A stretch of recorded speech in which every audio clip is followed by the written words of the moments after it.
கல் போராட்டத்திற்கு முழுமையான ஆதரவு எங்களுக்கு இருக்கு. அதே கல்ல உடுமலைப்பேட்டை பொள்ளாச்சியில் தலைவர்கள்லாம் வந்து நாமளும் குடிச்சு அந்த கல் போராட்டத்தை ஆரம்பிச்சு வச்சோம்.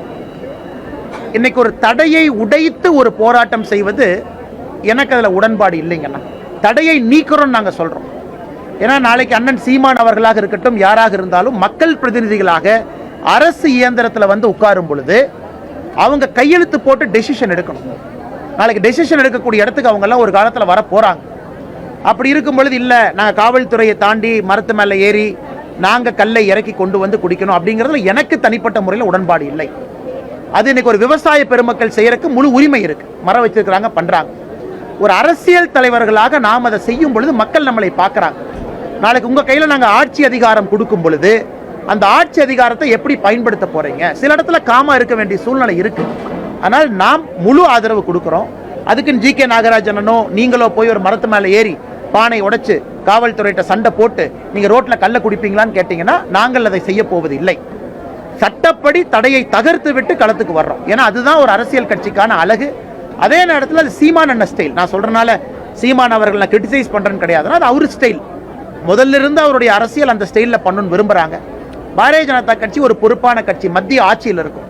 நாங்கள் ஒன்றொன்றும் எடுத்தோம் கவிழ்த்தோம்னு பண்ணணும் அப்படின்னாங்கன்னா ஆட்சியில் இருக்கக்கூடிய கட்சிக்கு அழகில்லை. அதனால் எங்களுடைய ஆதரவு கல் இறக்கும் போராட்டத்திற்கு இருக்கு. விவசாயிகளுக்கு எங்களுடைய ஆதரவு கல்லின் மீது இருக்கக்கூடிய தடையை நீக்குவதற்கு இருக்கு. அதை சட்டப்படி நீக்கிவிட்டு நாங்கள் களத்துக்கு வர்றோம். ஆனால் நீங்க மரத்து மேலேறி பானையை கட்டி இறக்கி கொண்டு வந்து குடிப்பீங்களா அப்படிங்கிற கேள்விக்கு விவசாயிகள் இறக்கி கொண்டு வரும் பொழுது குடிக்கிறோம். கேஸ் எங்க மேல போட்டுக்க.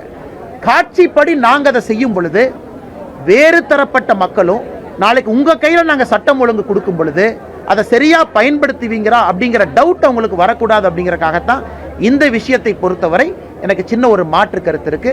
அதே நேரத்தில் சீமான் அவர்கள் மீது பெரும் மரியாதை வைத்திருக்கக்கூடிய மனிதன் தான்.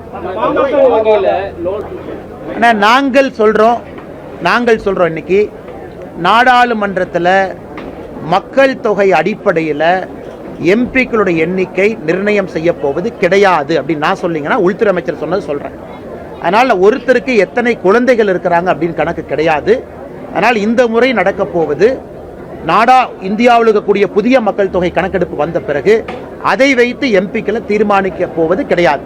அதனால் முதலமைச்சர் அவர்கள் அவருடைய கற்பனை திறனை வளப்படுத்திக் கொள்வதற்காக தேவையில்லாத சர்ச்சைகளை உருவாக்கி கொண்டிருக்கின்றார். பிளே ஸ்டோர் மற்றும் ஆப் ஸ்டோரில் இருந்து பாலிமர் செயலியை QR கோடு மூலம் பதிவிறக்கம் செய்யுங்கள். செய்திகளை உடனுக்குடன் பெறுங்கள்.